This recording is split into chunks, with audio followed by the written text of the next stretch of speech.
Sejam bem-vindos. Antes de começar, gostaria de saber a que horas e de onde está falando. Não esqueça de deixar um like, isso ajuda demais o canal.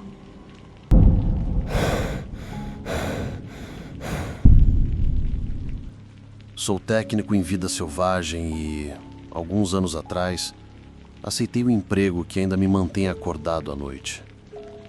Era para ser um simples trabalho de campo sazonal de inverno. O escritório de serviços de vida selvagem o chamou de posto de monitoramento temporário.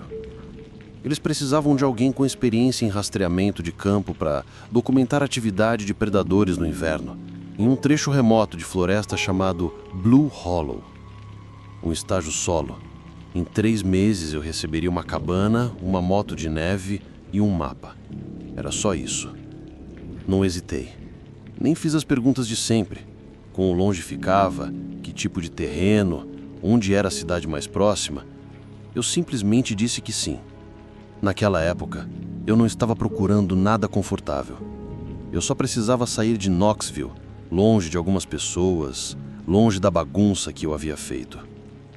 A cabana ficava enterrada nas montanhas, a 4 horas da estrada asfaltada mais próxima. Sem sinal de celular, sem Wi-Fi, apenas um rádio amador básico aparafusado na parede da cozinha e um gerador enferrujado que tinha mais oscilações de humor do que picos de energia.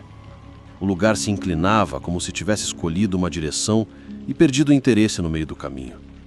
Telhado de zinco, pisos rangendo, porta empenada que não fechava direito a menos que você a levantasse e chutasse o fundo. 2 cômodos. Um com um colchão de algodão, fogão e uma mesinha no outro. O fogão a lenha soltava fumaça toda vez que eu o acendia, como se estivesse tossindo seus arrependimentos. Mas eu não estava lá para me confortar. Desfiz as malas, carreguei meu equipamento e comecei a verificar as rotas de levantamento.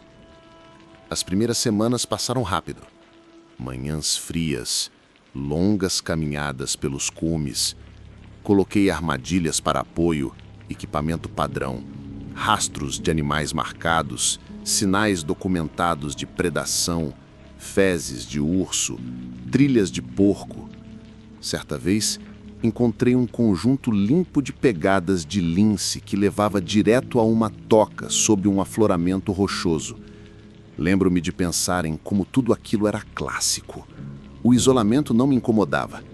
De certa forma era agradável, previsível, o tipo de silêncio em que seus próprios pensamentos ficam altos o suficiente para serem enfrentados. Mantive uma rotina rígida, levantar antes do nascer do sol, sair na moto de neve, voltar antes de escurecer, cozinhar, registrar descobertas, dormir. Então, a 4ª semana chegou e algo mudou. Eu havia colocado uma armadilha no dia anterior, perto de uma ravina estreita. Voltei na manhã seguinte e ela não estava lá. Não tropeçada, não arrastada, apenas desaparecida. A princípio imaginei que tivesse sido puxada por um animal, ou talvez não estivesse bem presa, mas então vi onde estivera. Pegadas recentes na neve, profundas, e o próprio suporte havia sido arrancado da terra congelada, não simplesmente puxado, mas torcido, como se alguém o tivesse agarrado com as 2 mãos e entortado até o metal ceder. Aquilo me paralisou. Então vi as pegadas. Pés descalços, enormes com formato humano, mas errados. Afastados, dedos separados e o passo desajeitado, como se quem os tivesse feito estivesse se movendo com passos longos e descompassados. Sem pegadas de volta, sem marcas de botas, sem sangue. Apenas aquelas pegadas enormes indo mais fundo na floresta. Fiquei ali por muito tempo, apenas olhando para o lugar vazio onde costumava estar a armadilha. O ar parecia estranho, parado, mas com uma tensão zumbidora, como se o silêncio não fosse natural. Deixei um bilhete de advertência, plastificado em um saco plástico, e o colei em um galho. Não perturbe. Pesquise em andamento. Na manhã seguinte, ele havia sumido. Sem saco, sem bilhete. Foi aí que as coisas começaram a ficar inquietas. Comecei a ver coisas. Flashes rápidos de movimento na floresta, nas laterais da trilha. Formas se movendo rapidamente atrás das árvores. Sombras que não se comportavam como sombras deveriam. No começo, atribuí isso ao nervosismo ou à fadiga causada pelo frio. Mas continuou acontecendo. E o silêncio piorou. Não havia mais coiotes à noite. Não havia mais vento entre as árvores. Algumas noites eram tão silenciosas que parecia que a floresta havia sido esvaziada. Então, comecei a encontrar os rastros novamente. Sempre descalços, sempre perto da cabana. Uma vez, bem do lado de fora da porta. Outra, perto da moto de neve. Em uma manhã, vi uma mecha de cabelo escuro pendurada em um galho bem perto da varanda. Grossa, áspera, quase oleosa. Não me assusto facilmente, mas aquilo me paralisou. Levei o rifle para dentro e tranquei a porta pela primeira vez desde que cheguei. Foi quando as batidas começaram. Começaram sutis. 3 batidas. Pausa. Depois, novamente. Sempre 3. Sempre espaçadas. Toque, toque, toque. Então, nada. Algumas noites eram nas janelas, outras na parede atrás da cama. Uma vez, ouvi no telhado. Fiquei acordado a noite toda, com o rifle no colo, cada som amplificado no escuro. Então veio o dol. Saí uma manhã e o vi amarrado na maçaneta da porta da frente. Feito de gravetos, enrolado firmemente com o sínuo ou algum tipo de tripa. Sem rosto, apenas braços e pernas. Úmido, como se estivesse estado na boca de alguém. Não pensei. Levei-o para dentro, enfiei-o no fogão e queimei até virar cinzas. Naquela noite foi diferente. As batidas voltaram, mas mais rápidas.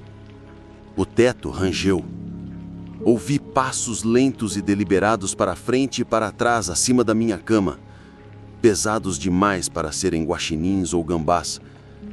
Não estavam correndo, estavam andando. Não dormi. Algumas noites depois, algo derrubou a moto de neve. Encontrei-a de manhã, meio enterrada na neve, completamente virada de lado. Nunca tinha visto nada parecido. Aquela coisa pesava mais de 275 quilos. Liguei para eles. Disse à sede que estava sendo assediado, que algo estava me perseguindo. Disseram que a tempestade havia bloqueado o acesso e que não poderiam enviar ninguém por pelo menos 10 dias. Fique em casa. Mantenha registros. Você está indo muito bem. Foi naquela noite que eu quebrei. Eu tinha acabado de ferver água para o chá quando ouvi as batidas novamente, desta vez na janela dos fundos. Aproximei-me lentamente, com o coração batendo forte, e abri uma fresta na cortina. Havia um rosto refletido no vidro. Não no vidro, não do lado de fora. Lá dentro. Longo. Pálido. Olhos negros e fundos. Boca aberta e imóvel. Não piscou. Não se moveu. Mas de alguma forma sorriu. Tropecei para trás. Rifle na mão. Não dormi. Apenas observei a porta. Ao amanhecer, saí. Neve fresca, superfície limpa, exceto ao redor da cabana. Pegadas. Dezenas, de todos os tamanhos, todas descalças, circulando o lugar repetidamente em voltas. Algumas se arrastavam como se quem as tivesse feito tivesse articulações extras ou membros torcidos. Eu deveria ter voltado para dentro. Em vez disso, segui a trilha mais recente, descendo uma encosta nas profundezas de uma parte da floresta que eu não havia mapeado. Não estava no mapa. Sem marcadores. As árvores estavam compactas, cobertas de musgo, e o ar parecia frio. No meio da clareira, eu o vi. Agachado na neve, como se estivesse esperando, longos membros dobrados, pele áspera e cinza como casca de árvore, peles pendiam de seus braços, couro de veado, guaxinim, raposa, costuradas ou grudadas. Ele não se moveu quando me aproximei. Ele se levantou, devagar, deliberado, e eu percebi o quão alto ele era. 2,5 metros, talvez mais. Seu rosto não era humano. Não era nada. Olhos muito escuros, sem nariz, boca muito larga. Mas ele me observou, e então assoviou, uma nota longa e baixa, como vento uivando através dos ossos. Eu senti isso dentro do meu peito, agudo e profundo, como se algo antigo tivesse me visto e decidido que eu era conhecido. Meus olhos ardiam. Não percebi que estava chorando até piscar. Recuei passo a passo. Não levantei o rifle.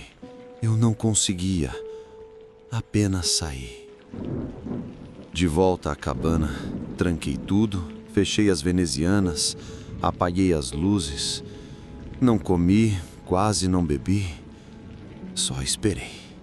10 dias. Quando o limpa-neve finalmente chegou, saí e disse que queria uma transferência permanente. Eles não perguntaram por quê. Nunca mais voltei. Nem cheguei perto daquele lugar.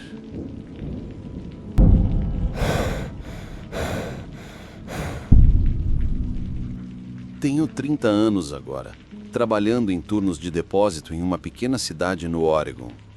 Mas, quando eu tinha 23, morei sozinho perto de Black Hollow. Tinha um velho galpão de ferramentas que eu havia convertido em algo habitável. Não era exatamente aconchegante, mas protegia do vento. Sem encanamento, sem sinal de celular, sem entrada de verdade, apenas um fogão a lenha rachado, uma cama dobrável e um gerador que funcionava quando queria. Naquela época, eu ganhava vida caçando. Rato almiscarado, castor, coiotes principalmente. Eu verificava as linhas, puxava as peles, limpava e curava à mão, depois as levava para um revendedor algumas cidades adiante. Não tem muita gente caçando em tempo integral hoje em dia, o que significava menos competição, mas também significava menos pessoas com quem trocar avisos quando algo estranho começava a acontecer. Era final de janeiro, o tipo de período em que a floresta parece quebradiça sobre as botas, e eu estava tomando café da manhã no restaurante da Janet, na cidade. Sentei-me no balcão com meu café e um biscoito que poderia servir como um disco de hóquei. Alguns lenhedeiros entraram e sentaram-se atrás de mim. Eles não eram exatamente silenciosos, mas falavam baixo, como se não quisessem que ninguém ouvisse. Naturalmente, eu ouvi. Um deles disse algo sobre corpos secos encontrados perto de Devil's Elbow Ridge. O outro disse que parecia que algo havia bebido a carne deles. Eles ficavam repetindo palavras como mortes limpas e nenhuma impressão digital. Revirei os olhos com tanta força que quase torci alguma coisa. Devil's Elbow sempre tinha histórias. Todo morador local tinha um primo ou tio que jurava ter visto algo que não conseguia explicar lá em cima. Meu avô costumava dizer que até os animais o evitavam. Dizia que era estranho, o que quer que isso significasse. Imaginei que a história era só mais do mesmo. Pessoas dando desculpas para não subirem e verificar suas armadilhas. Mas o problema é que, quando boatos como esse se espalham, outros caçadores ficam longe. E isso significa mais chances para pessoas como eu. 2 dias depois, carreguei tudo. Carne seca, munição, baterias extras, uma lona, o de sempre. Fiz a caminhada antes do amanhecer. A neve tinha caído forte naquela semana, mas eu conhecia as trilhas bem o suficiente para não me perder. Levei a maior parte do dia para chegar ao cume. Encontrei um afloramento para montar acampamento, meio desmoronado e escorregadio de musgo. Mas aí aconteceu. A primeira noite foi estranha. Não porque algo realmente tenha acontecido, mas porque nada aconteceu. Nenhuma coruja, nenhum vento passando pelas árvores, nem mesmo o estalo ocasional de galhos que se ouve quando o gelo estala. Apenas silêncio completo. Fiquei deitado lá, sob minha lona, uma mão apoiada no rifle, pensando que talvez eu estivesse mais cansado do que o normal. Mas esse tipo de silêncio entra na sua cabeça. Na manhã seguinte, comecei a verificar minha linha. Encontrei uma armadilha sumida. Não tropecei. Sumiu. A corrente, a âncora, tudo. Como se algo a tivesse puxada do chão congelado. Fiquei ali parado, olhando para o buraco vazio por tempo demais. Não conseguia entender.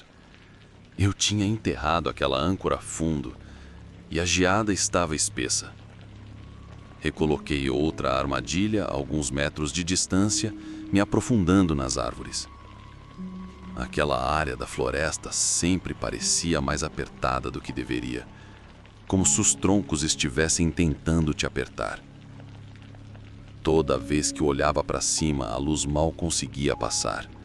Não por causa do tempo, mas porque os galhos haviam crescido muito grossos, inclinando-se de todos os lados. Na segunda noite, fui acordado por passos, e não eram de animais. Eu sei como é o som de um urso.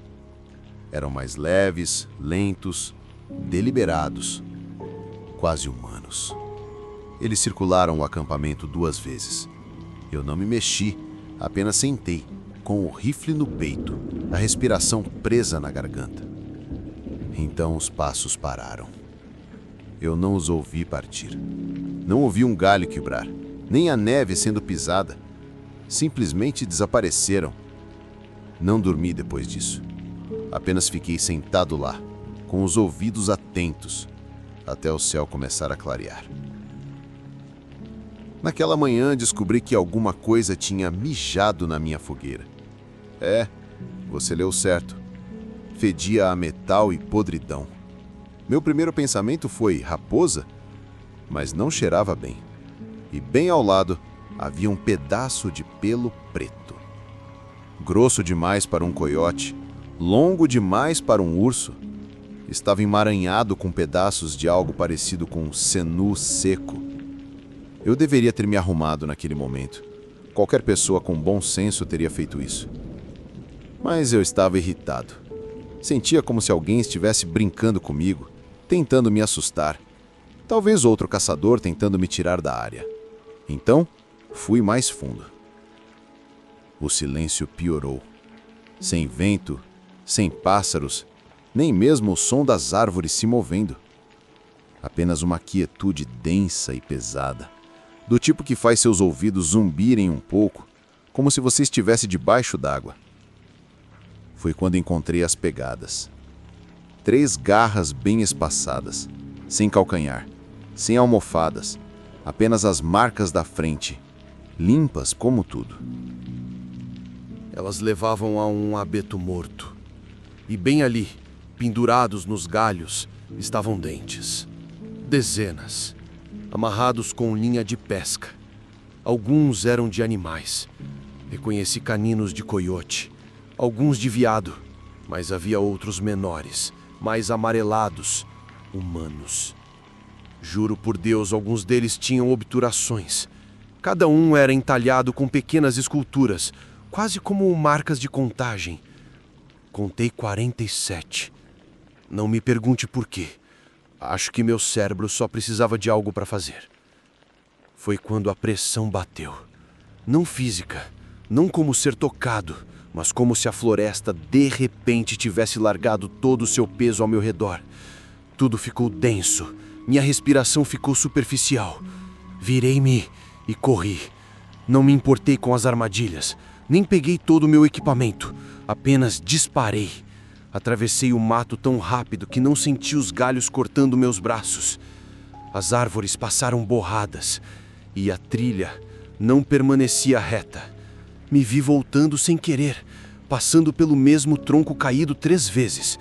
Era como se algo estivesse me guiando. Quando cambaleei de volta ao acampamento, a fogueira estava queimando novamente. Eu não a tinha acendido.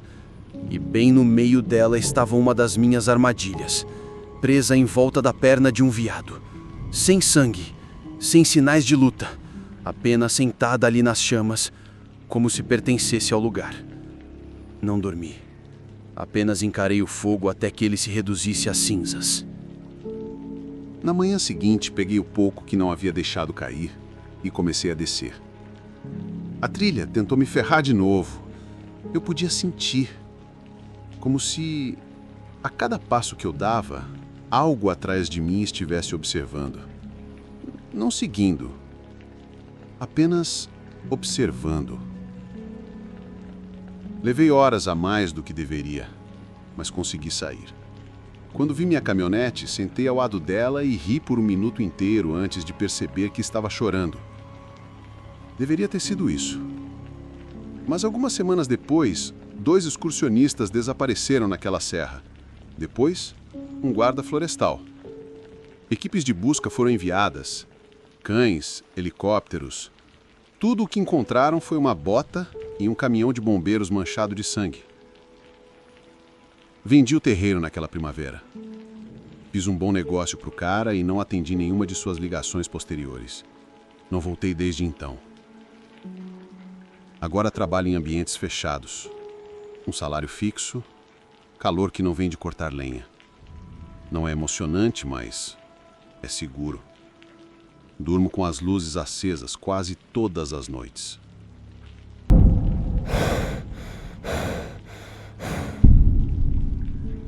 Meu nome é Elias Carter. Tenho caçado esta parte dos Apalaches durante a maior parte da minha vida. Comecei com meu avô quando eu ainda era pequeno, na altura dos joelhos, e permaneci quando a maioria dos outros se mudou para cidades ou moinhos. A floresta sempre fez mais sentido para mim do que as pessoas. Eu morava sozinho em uma cabana de madeira de 1 cômodo, construída pelas mãos do meu avô, aninhada em um declive acima de Laurel Ridge. Um bom lugar. Terreno alto, com água de nascente que se mantinha doce mesmo em agosto, e árvores densas o suficiente para impedir que o vento cortasse com muita força no inverno. Isso aconteceu nos últimos dias de fevereiro de 1884. Lembro-me bem porque o frio chegou forte naquela semana, tão intenso que parecia que as montanhas estavam exalando algo antigo. Eu havia deixado 6 armadilhas de mandíbula de aço estacadas perto de Black Elk Creek. Castores principalmente, mas também havia sinais de bison, pegadas finas na neve, pequenos rastros nas árvores esmagadas, como promessas sussurradas. Naquela noite, voltei tarde, arrastando uma carcaça congelada e uma raquete de neve meio estilhaçada por montes de neve na altura dos joelhos. Meu fogo não queria acender. Levei 20 minutos só para fazê-lo pegar. Meus dedos estavam duros e vermelhos. Comi meia lata de feijão frio, estendi meu cobertor perto da lareira e desmaiei de pura exaustão. Não me lembro de sonhar, mas lembro de acordar com um sobressalto, como se algo tivesse me arrancado do sono pela espinha. A primeira coisa que notei foi o frio.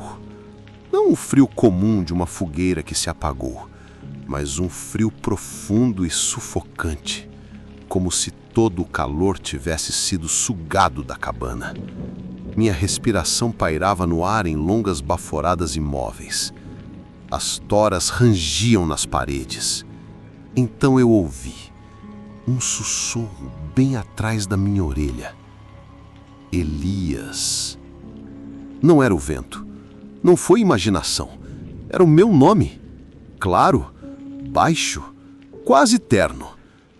Sentei-me rapidamente, o coração martelando no peito. Minha mão instintivamente estendeu-se para o rifle encostado na porta, mas parei quando vi algo no canto do quarto. Parecia um homem a princípio, ou algo com a forma de um homem. Alto, magro, envolto em algo que pendia dele em longas tiras. Não era tecido, nem exatamente pele. Era mais como couro de animal, úmido e apodrecido, emaranhado com espinheiros e torrões congelados de terra. Sua cabeça se inclinou ligeiramente, como se estivesse me estudando. Eu não conseguia ver seu rosto. A luz do fogo não parecia tocá-lo. As sombras o envolviam com mais força, como se puxasse a escuridão em vez de projetá-la. Eu não me mexi, não conseguia. Minha língua ficou grossa na boca. E então, simplesmente, ele se foi. Nenhum passo, nenhum som, apenas desapareceu. O quarto ficou silencioso novamente, mas o frio não foi embora. Levantei-me lentamente, os músculos tensos, e verifiquei a porta, ainda trancada. Abria apenas o suficiente para ver a neve lá fora, intocada, sem rastros, nada além do silêncio uivante das montanhas. Disse a mim mesmo que era um truque da luz ou um sonho, mas a noite seguinte provou o contrário. Dessa vez, acordei não com um sussurro, mas com um silêncio tão profundo que ressoava nos meus ouvidos, o tipo de silêncio que só acontece com neve. O mundo estava quieto, sem fôlego, esperando. Minha pele se arrepiou antes mesmo que meus olhos abrissem. Quando abriram, eu o vi na janela. Sua cabeça estava pressionada contra o vidro. Dedos longos e finos repousavam em ambos os lados da vidraça. O chale, ou pele, pendia de seus ombros, pingando algo escuro que fumegava levemente contra o vidro frio. Nenhuma respiração, nenhum rosto distinguível. Apenas uma mancha negra e observadora. Pulei, rifle na mão, mas no instante em que me movi, ele desapareceu de volta na escuridão como Sopamon se dispersando ao vento. Eu irrompi para fora, descalço, gritando na neve. Nada. Nenhum rastro. Nenhuma crosta quebrada. Nem mesmo o som de retirada. Mas, quando voltei para dentro, foi pior. Todo o meu equipamento, minhas armadilhas, mapa, faca, bússola, estava disposto em um círculo perfeito no chão da cabana.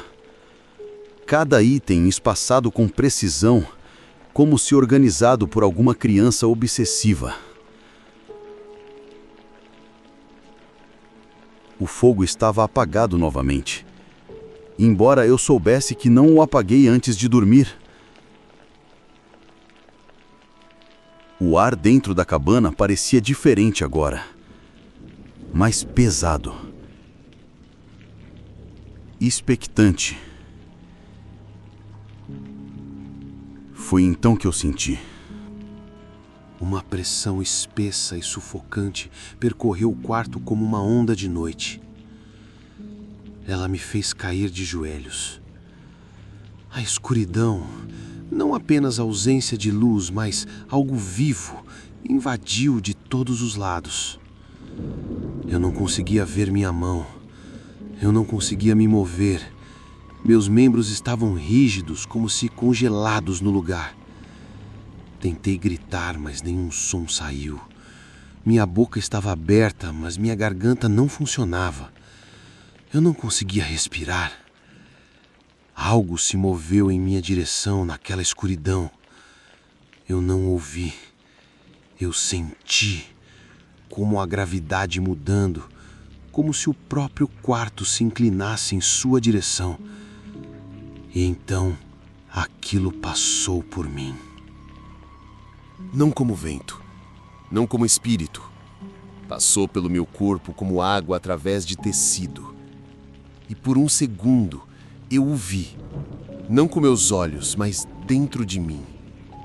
Suas memórias, sua fome, uma forma vestindo as peles das coisas que havia tomado. Homem, fera, algo mais antigo que a linguagem. Não tinha nome, apenas uma vontade, e essa vontade me notou. Quando meus membros finalmente se soltaram, gritei. Não pensei, não agarrei nada. Atravessei a porta da cabana na neve, descalço, sem camisa, soluçando. Corri até meus joelhos cederem, até chegar à trilha da serra. Seguia meio cego até desabar no chão da varanda de um velho caçador chamado Amos Harron.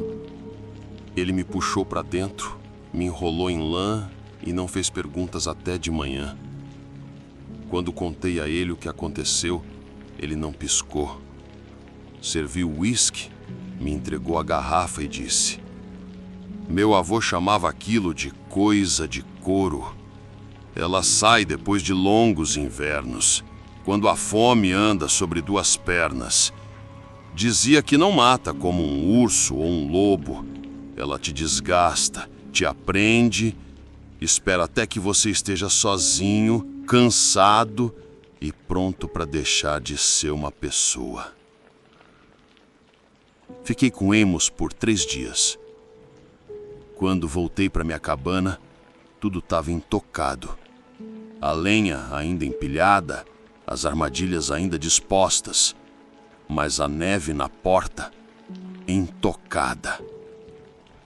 Nenhuma pegada que me levasse para longe, como se eu nunca tivesse corrido, como se ela nunca tivesse ido embora. Nunca mais dormi lá. Deixei meu equipamento, minhas ferramentas, minhas peles.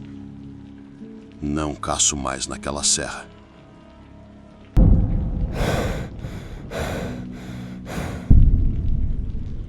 Morei sozinho em uma cabana por anos depois de Dry Fork, bem perto de Bear Ridge.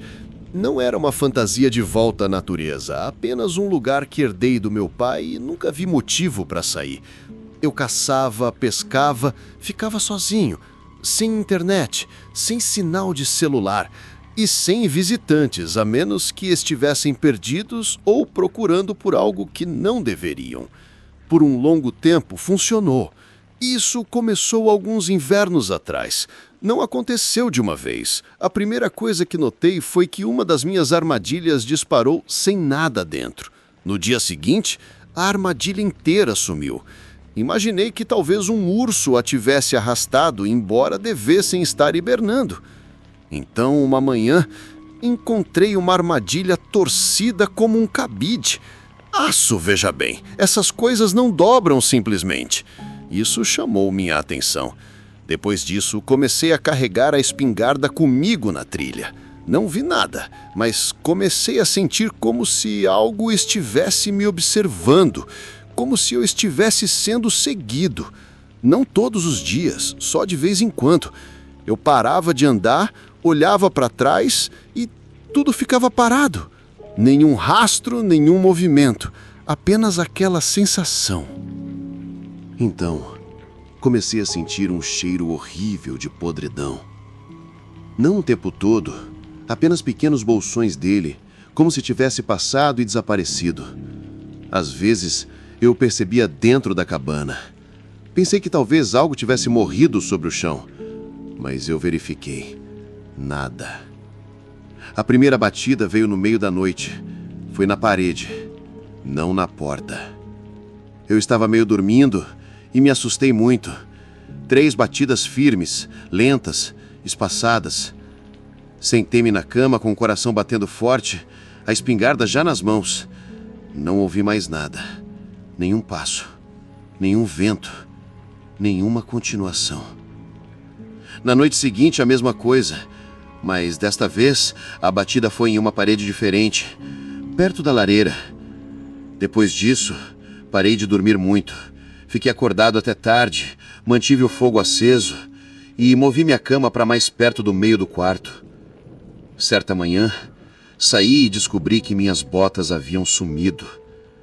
Não desaparecidas, apenas não estavam onde as deixei.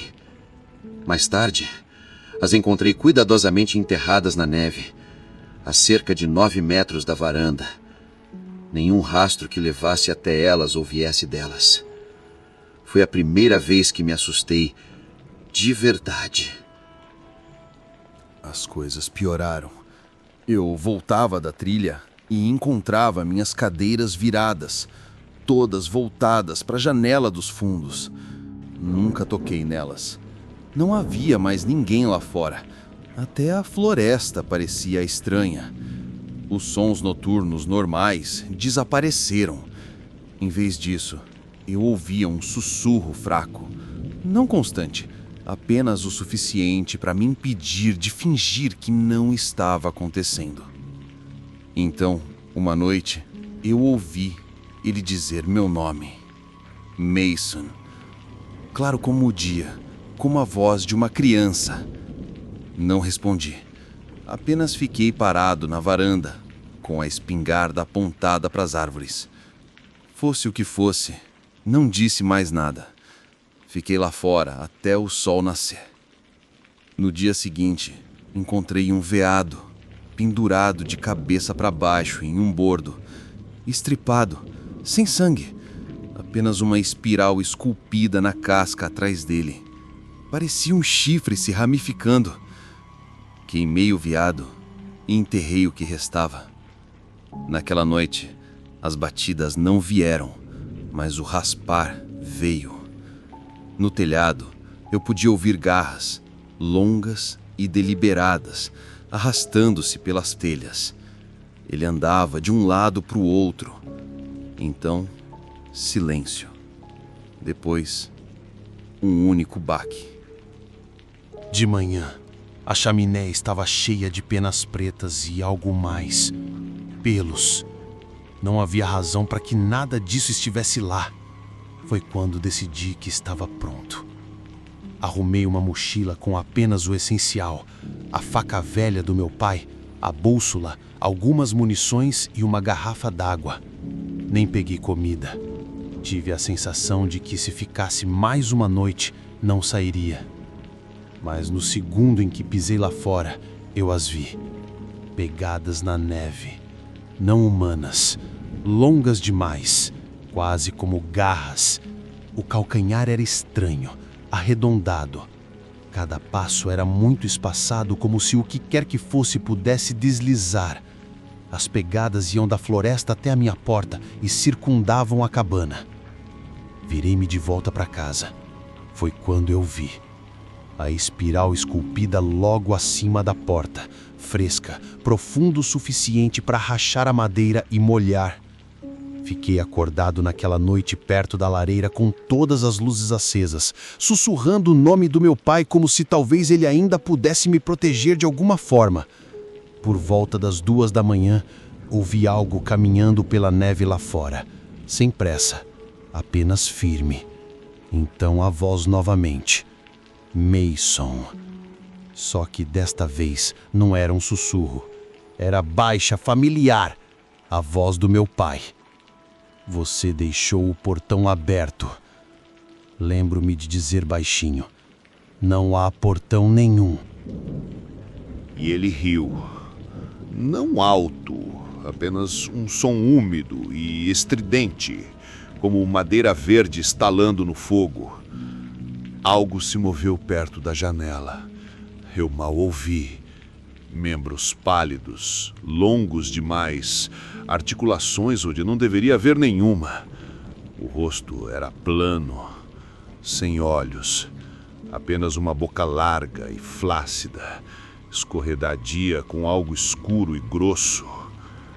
Atirei através da parede sem pensar. O som ecoou para sempre e depois silêncio. Ao amanhecer não hesitei. Saí daquele lugar com nada além do que carregava. Não olhei para trás. Não parei até chegar ao posto de gasolina perto da bifurcação do Clay. O cara atrás do balcão perguntou se eu estava bem. Disse que eu parecia ter visto um fantasma. Mas não era um fantasma. Seja lá o que for, ainda está lá fora. Ainda se movendo. Ainda observando. Agora moro num trailer nos arredores de Lexington. É pequeno, mas é quente.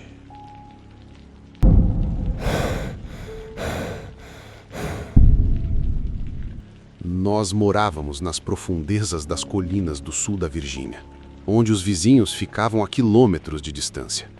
E você aprendia a consertar as coisas sozinho, ou a se virar sem elas. Meu pai era caçador, o pai dele também. E vivíamos principalmente da terra. Mamãe cuidava de todo o resto. Ela ensinou a mim e ao meu irmão como rastrear animais, cultivar ervas e até tratar pequenos ferimentos. Era a vida normal para nós. As histórias também eram normais. Luzes estranhas, vozes chamando seu nome da floresta, animais se comportando mal. Eu imaginava que fossem apenas contos antigos, algo para passar o tempo. Isso até o inverno, em que a neve chegou cedo e não deu trégua. Nossas linhas de suprimento foram cortadas, as trilhas congelaram. Até a trilha do defumador desabou quando parte da serra cedeu. Estávamos com pouca comida. E foi então que papai recebeu uma carta de um amigo, Russ Langley. Ele tinha uma cabana de caça perto de Willow Jaw Hollow e disse que poderíamos usá-la se as coisas piorassem. Partimos na manhã seguinte. A cabana era mais velha, maior que a nossa, mas parecia sólida o suficiente. Ninguém ficava lá dentro havia um tempo, dava para perceber pela poeira que pairava no ar quando entramos. O porão ainda tinha alguns potes de conserva. O fogão funcionava e, comparado à nossa casa, lá dentro era bem mais quente. Meu irmão e eu ficamos no sótão. Mamãe e papai ficaram no andar de baixo. Naquela primeira noite, algo me acordou.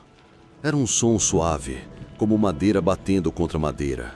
Olhei por cima da borda do sótão e vi que a porta do porão estava aberta. Eu sabia que papai a tinha trancado. Ele sempre trancava, mas agora estava aberta. Escura por dentro. Escura demais. Fiquei olhando por um longo tempo até sentir como se estivesse sendo puxado para dentro. Então, me escondi debaixo das cobertas e esperei pela manhã. Papai não ficou feliz quando viu o porão aberto. Disse que talvez a trava não estivesse travando. Ele colocou uma cadeira embaixo da maçaneta e nos disse para não mexer nela. Depois disso, tudo ficou mais estranho. A cada noite os sons pioravam. Arranhões no chão, às vezes algo arrastando. Continuávamos dizendo que eram animais ou a casa se acomodando, mas no fundo, todos nós sabíamos que não era isso. Então, uma manhã, encontramos as armadilhas que meu pai tinha colocado quebradas, dobradas como se tivessem sido torcidas à mão. E havia pegadas na neve, longas, estreitas, como as de pessoas, mas fora do lugar. Não sei como descrevê-las, exceto que pareciam de alguém tentando fingir ser humano. Meu pai recolheu o resto das armadilhas e trancou as portas. Então meu irmão começou a falar dormindo. No começo era bobagem, mas depois se transformou em palavras reais, não em inglês. Eu acordava e o encontrava sentado na cama, sussurrando coisas que eu não entendia. Uma manhã, seus dedos estavam cobertos de terra preta, como se ele tivesse cavado, mas ele não havia saído de casa. Mamãe começou a ficar com medo. Queimou cedro, forrou as janelas com sal, ferveu resina de pinheiro, coisa antiga da montanha. Ela geralmente não fazia isso, a menos que achasse que algo sério estivesse acontecendo. Naquela noite, todo o sal desapareceu. Não se espalhou, apenas sumiu. A resina congelou em um bloco, mesmo com o fogo aceso. Mamãe não disse nada, mas eu vi o olhar dela. Ela sabia que não era natural. Então, o tio Jim apareceu. Veio caminhando para nos ver, já que não tínhamos cavalo. Disse que estava tendo pesadelos. Sentia como se algo estivesse observando nossa casa. Ele ficou no barracão atrás da cabana, mas não durou muito. Na primeira noite, entrou correndo, branco como papel. Disse que algo havia se sentado em seu peito e sussurrou no ouvido: "Você ainda não é meu." Mamãe não esperou depois disso. Colocou linha vermelha nas portas, algo que a avó dela lhe ensinara. Borrifou água e murmurou orações. Naquela noite, ouvimos um som longo lá fora. Não era um coiote, nem nada natural. Era apenas um gemido baixo e horrível. Depois, silêncio. Na manhã seguinte, todos os fios estavam cortados. Não rasgados, cortados. Era isso. Mandamos Jim com uma carta para o pastor Miles. Ele apareceu alguns dias depois, encharcado da caminhada. Ficou do lado de fora da cabana por um tempo. Não entrou. Apenas olhou, como se estivesse tentando entender o que estava vendo. Finalmente, ele disse: "Este lugar está marcado." Ele caminhou pelo perímetro, fez orações, derramou óleo nos cantos. Quando finalmente entrou, formou um círculo e disse mais coisas, algumas em uma língua que eu não reconheci. O tempo todo, eu sentia como se a sala estivesse cheia demais, como se houvesse outra pessoa ali conosco. Quando terminou, ele apontou para uma velha cadeira de madeira perto da lareira. Nunca nos sentávamos nela, apenas a evitávamos, sem realmente perceber. "Foi ela que foi reivindicada", disse ele. "Queimem-na." Então a arrastamos para fora e a queimamos. As chamas ficaram verdes, depois pretas. A fumaça subiu reta, como se algo a puxasse para o céu. Depois disso, parou, sem mais barulhos, sem sussurros, sem sonhos, sem portas abertas. Ficamos até a neve derreter. Depois fizemos as malas e fomos embora. Nunca mais voltamos para a cavidade. Muito obrigado por acompanhar esses relatos. Deixe seu like e comente o que achou e até mais.